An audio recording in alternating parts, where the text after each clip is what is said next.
Well, good morning, everyone. This is Mayor Steve Wilder from the city of North Canton. Welcome you on a fall day. It's a little rainy outside. Here we are on October the 29th. Where has the month of October gone? Today, just have to pay attention, going in no particular order, but here's some things that have been going on in October, and just wanted to share a few things with you as we go along. So stay tuned. Here we go. So for some of you, you may not realize, but National Cat Day is today. And that was founded by a pet activist, Colleen Page, back in 2005. I know you're either a dog lover or a cat lover, but for us, we rescued Snoopy about 17 years ago, and God bless her. She's gone on to cat heaven, kitty heaven, but she blessed our lives. As you know, dogs have masters and cats have servants. So for those of you that have cats, you know, there you go. Again, it's just an awareness, folks, that there are many animals out there that need rescued. So just thought I'd share that with you. Believe it or not, today is World Stroke Day, and that seeks awareness about the possibilities of stroke and how to prevent them. As for myself, I even had a small TIA after I retired from the police department. So I know what that means, and I was able to recover very quickly. But for those of us that have had some similar like symptoms, always be aware of your health, and just watch yourself as you go about your daily activities. Gosh, what else happened in October? Well, we had Fire Prevention Week. That was October the 3rd through the 9th. Again, thanks for families to come out and visit us at our North Canton Fire Department. They do a great job. It was very, I think, COVID protected, so thanks again. This was a Clergy Appreciation Month. Appreciate the clergy that from Faith United Methodist and all our faith-based community organizations here. Thank you very much for what you do to give us guidance and patience and support as we go through our daily lives here in North Canton. Last Sunday was United Nations Day. That was a day of peace. So something to keep thinking about as we continue to go on with our lives.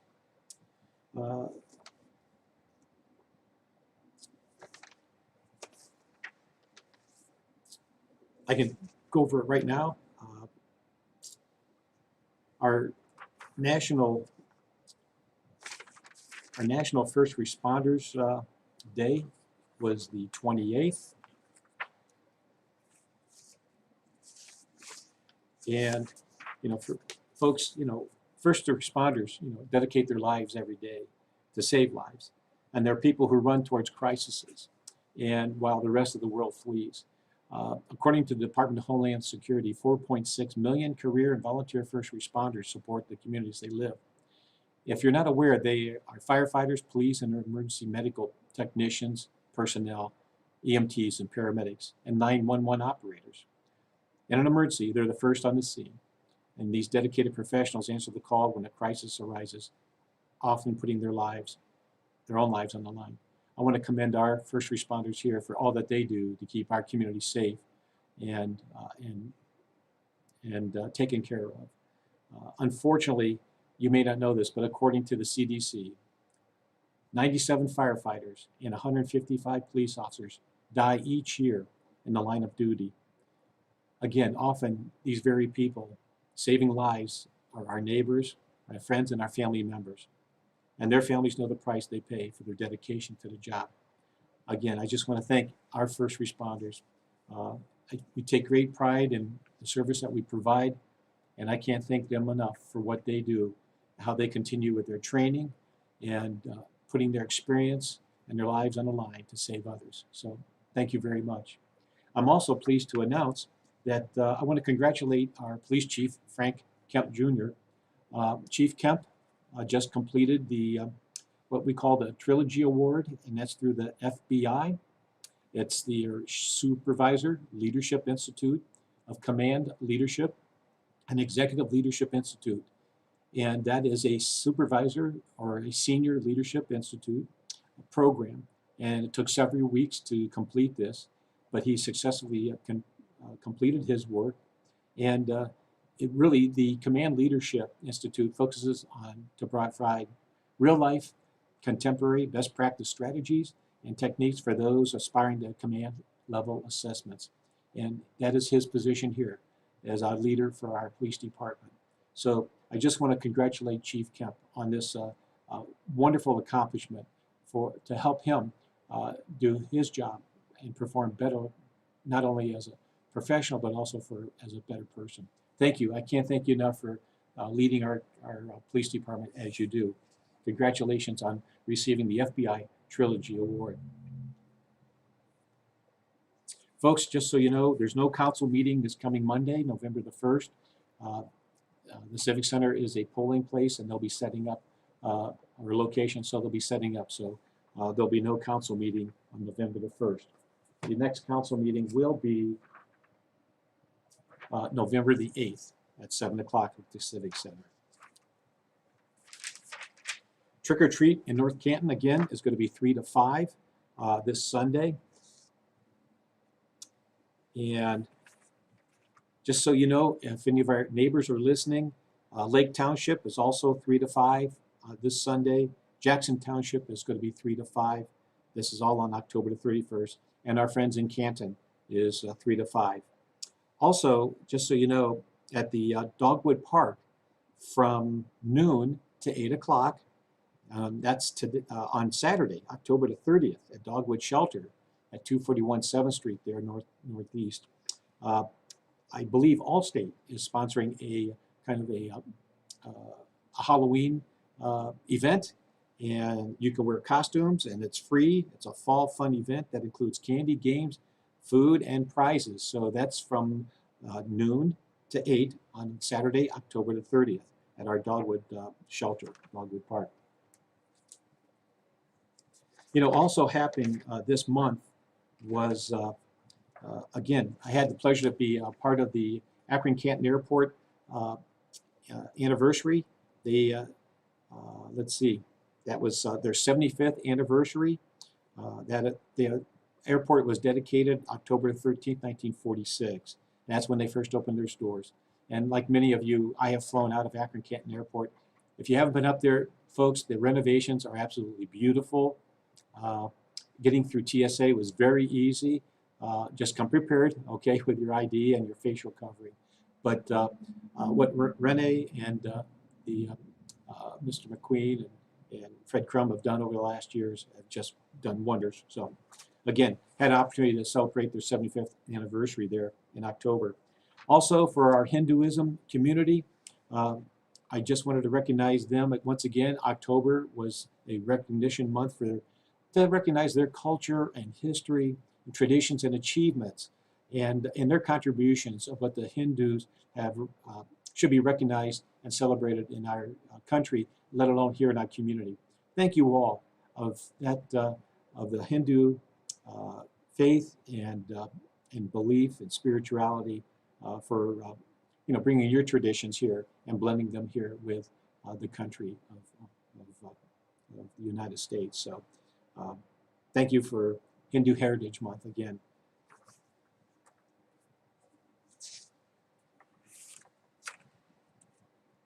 A quick COVID update, countywide, let's see.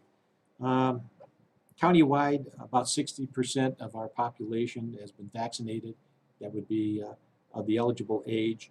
Their average cases were 96 cases a day, and that's on the downtrend. This was all of as of Tuesday of this week. Their booster shots are going well. You do have to call the Stark County Health Department or go to ArmorVax to schedule an appointment, okay? Let's see. Unfortunately, cases are still coming into both hospitals. That would be Cleveland Clinic, Mercy, and of course Altman. And unfortunately, they're still having positive cases coming in, with people going to an ICU on ventilators. The average is around 75 to 80% are still coming in unvaccinated. So that is still an ongoing issue.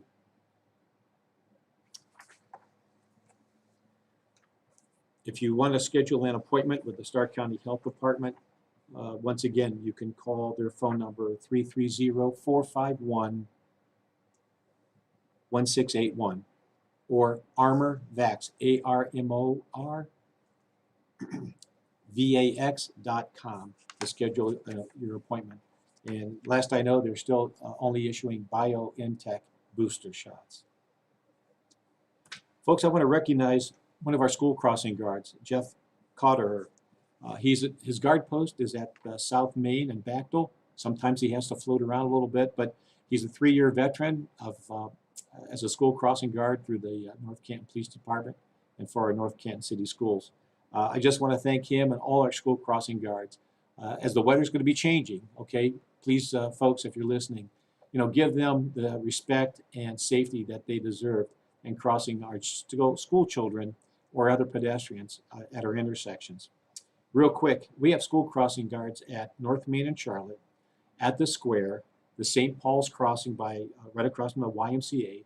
We still have a crossing guard at Schneider Street in Claremont, Glenwood Street in Southwest, and Hillcrest. That's a 4-way stop. Again, that's some people just don't stop. You got to be careful and watch out for Gary Maurer up there. Thank you, Gary. Glenwood Street, as I said, at Hillcrest, East Maple Street in Claremont, and there's a light there, and also at West Maple and Hillcrest. So thank you for all our people who are getting out there. If you're not aware, our North Canton Middle School was in U.S. News and World Report. Our middle school was in the top 30% in Ohio. That's 152 out of 1,224 best middle schools. So again, congratulations to the North Canton Middle School. And shout out for our athletic teams, whether it's cross country, golf, volleyball, and football.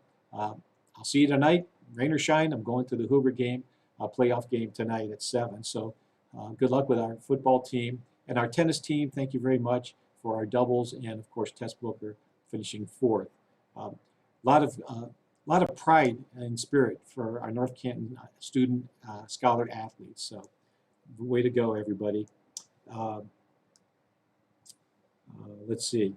Well, we had another new business come into town, the Yara Capelli Salon, right down there on 1177 South Main Street. They do Tracy Shaven and her team specialize in skincare, micro blading, powder, brows, and massage, and more. So was down there for their open house. Great lady. Got to go in. It's a beautiful renovation there. So wish you much success with your new business coming into town. Let's see. I want to thank the North Canton City Schools for a letter of appreciation for the economic development announcement that we've made recently, and the initiatives that we're taking to bring in more business and deferring or redirecting the property taxes generated by new businesses. We were able to bring new businesses up there without providing any incentives or abatements. So, and again, we too appreciate the communication and the open communication and the collaboration in working together with our school district in our planning and operations for economic development in the city. So I want to thank the North Canton City Schools Superintendent Jeff Windorf for the letter of appreciation to our city administration. Thank you, sir. I want to share some good news with you about our North Canton Farmers Market. Some of you may not realize, but I've always worked with Jenna Groschmidt from Know Your Roots and keep me updated on the response we get from the people shopping up there. And I want you to realize this, that she compiled some numbers, and this is back around October the 18th, and we opened the first farmers market was on a Wednesday, I believe, June of 2020, and it rained and windy that day. But we started talking in March because their farmers market was not permitted in some of the other, either in Plain Township or some of the other localities that they were looking at. So they came to me, and we sat down, we talked. I said, listen, right, even in the heart of COVID, let's get an outdoor activity that we can have and be beneficial to them and our community. Well, here's some statistics for you, taken since June of 2020. 91% of the shoppers are mostly or extremely satisfied with the market. 60% of shoppers live within 10 minutes of the market, with the other 40% coming from up to 30 minutes away, thus bringing people to North Canton. And yes, the average shopper spends about $30. Believe me, I've been up there and I've spent that much, okay? And I want you to understand this figure, and this goes back from June 20th. And so we're looking at summers and the wintertime farmers market. The market has brought sales of roughly $1,215,000 to our local community. Please, folks, remember this. $1.2 million, $1,215,000 to our local community economy. Thank you very much for everyone, the vendors, the participants, and Jenna and her team for spearheading this farmers market. It's the best in Stark County, and we're very proud to have them here. And you know, we're having an indoor season, and that started October the 20th, and we have some live music going in there. We've worked out a walking path also for people up there, and we have some children's activities. We have a coloring wall. We still have our food trucks, our coffee trucks up there. Again, they're looking at 30 to 40 local farmers, makers, and bakers up there. And of course, our North Canton Public Library has their spot for book sales, story time, and more. So come on in, October the 20th, that started. So thank you very much for the North Canton Farmers Market for making North Canton your home. Last night, I had the opportunity to attend the Volunteer Recognition Dinner. It was the 44th annual recognition dinner presented by the Stark County Prosecuting Attorney Kyle Stone and also the Stark County Victims' Rights Coalition. You know, when I attend these, it's just, I'm so thankful for the volunteers that contribute to providing safety for victims of domestic violence and children, and whether it's male or female. It's just amazing how our county comes together to provide counseling and guidance for people, victims of domestic violence or sexual assault. And I just wanted to say hello to Deborah Braun and Lily Williams. They received crime prevention awards. I was at their table last night, and with Greg Boudreau, security head of security at Stark State, and retired chief of Walsh University Police, Tommy Thomas, and also retired lieutenant from Canton PD.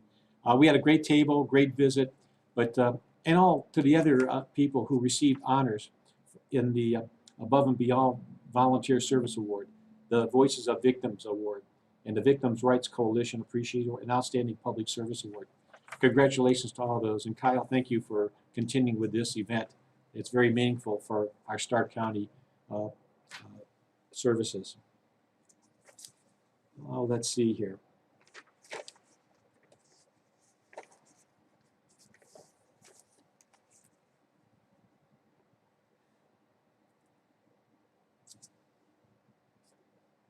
I want to share something with you that we received from the Ohio Department of Development.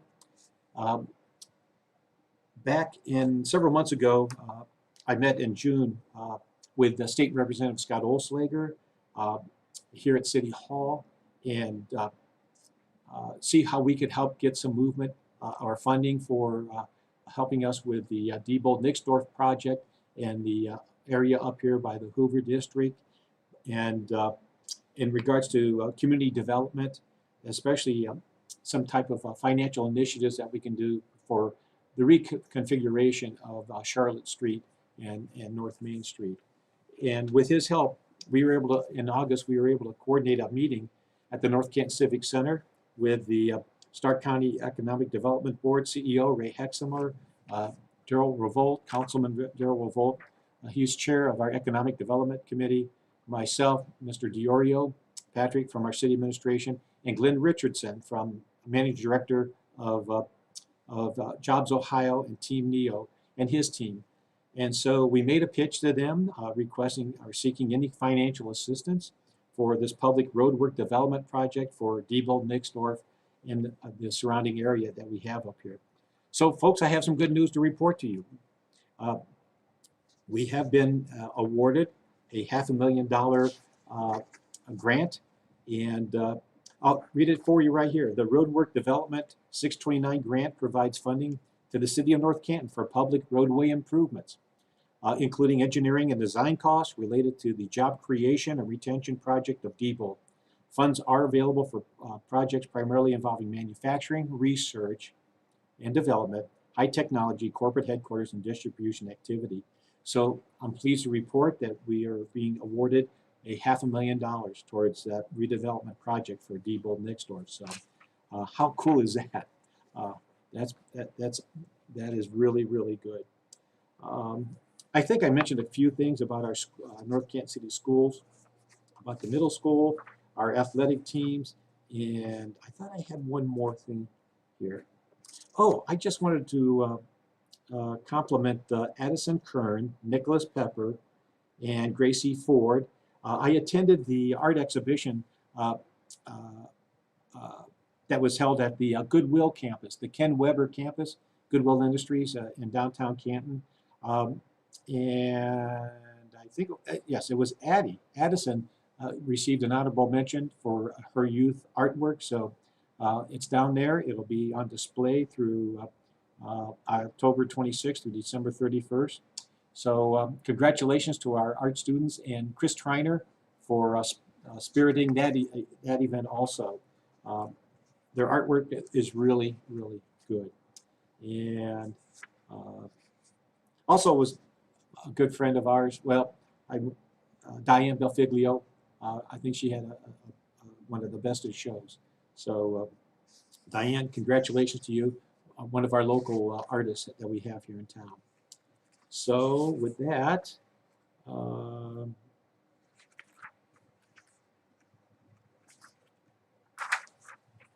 I know our holidays are approaching. We'll maybe get into some of those things, later on. We're still in our budget talks right now. We've had our first reading for our budgets, and if you're interested in seeing what our 2022 budget is, you can go online to our website, national or North Canton official website. Again, click on government, go down to finance. You can click on budget. You can look at general fund. You can look at the online budget book, our monthly reports, and our year-to-date monthly expenditures and receivables. Also, you can go to opengov.com, North Canton, and you can also maybe see an interactive version of the 2022 budget for us up there. Pleased to announce the Dogwood Park expansion is progressing. We might have a little bit of rain delay here, but very encouraged that you're seeing improvements up there for our all-inclusive and diverse park. Very excited about that. Can't wait till it comes through, and hopefully we'll have a great big opening here in spring, and when it gets near completion. So that's going forward. And right now we're in our leaf pickup for 2021. Again, you can pick up your paper bags at Moeller Lumber right there on Portage. Just don't forget to call 1-800-2001-0005 and for your bag pickup. Kimball will schedule a time to come out and work around their scheduled time, okay? Because they are busy and they're short drivers right now. But 1-800-201-0005 and place your bagged leaves at the curb for your scheduled trash pickup. And we appreciate their cooperation. I know we don't probably have too many First Energy, but I did receive this from their up in Akron. Residential customers of Ohio Edison, the Illuminating Company, and Toledo Edison, subsidiaries of First Energy Corp., who are having difficulty making ends meet, are encouraged to contact their utility now to to enroll in payment plans or to receive referrals for bill assistance programs. Establishing an affordable payment arrangement or obtaining assistance can help keep balances manageable now that shutoffs or non-payment have resumed. Now that's only for First Energy customers, folks, but I thought I'd share that with you. I'm not sure how far our listening distance goes on that. And just one final thing as we continue to work on keeping our open lines of communication with the development of the West Factory of the Hoover Company. In closing, I have an update and good news to report. Over the last 2 years, the city administration has been working hand in glove with IRG and ICP and has been instrumental in pushing the reactivation efforts on the Hoover West Factory redevelopment project with the developers to assist with the historic tax credit application. So I am pleased to announce with this submission, the city and developer are both hopeful and we're optimistic that such state historic tax credit award will be reissued for the project at the end of this year. And with that historic tax credit award and our city legislation to support this significant investment for this project, which is at the core of our community, can move forward next year. So we are encouraged for the progress of the application as it relates to the advancement for the development of the Hoover West Factory, and hopefully we should know late December of the application's progress. So I just wanted to bring you up to date on the work that we're continue to look at or evaluate as we with our development of our Hoover West Factory. So that's almost 30 minutes. Thank you for your patience and your time. Bottom line, folks, is get out and vote. All right, we have a major issue. We need support on passing our fire levies, and so that we can continue with the quality of service that we can provide through our fire and paramedic service. Also, get out and vote for our candidates that we have for office, and exercise that opportunity that you have, and hopefully privilege and responsibility. So thank you very much for your time and attention. There was a lot to go through. Just have a great weekend. Have a safe Halloween. Enjoy it with the time with your kids and your family. And I believe there's still, rain or shine, I believe there is going to be a tribute to Susie Van Franken. As I recall, I haven't heard it canceled yet, on Saturday at 1 o'clock in Memorial Stadium. And if it's raining, I believe they'll move it into Hoover High School. So a memorial service for Susie. With that said, folks, thank you very much for your support. It's been an honor and it's always a pleasure to serve as mayor for the city of North Canton. I'm just humbled by that opportunity, and just all of you stay safe, keep well, and we'll just continue to do the best we can every day. And thank you for your attention. Take care.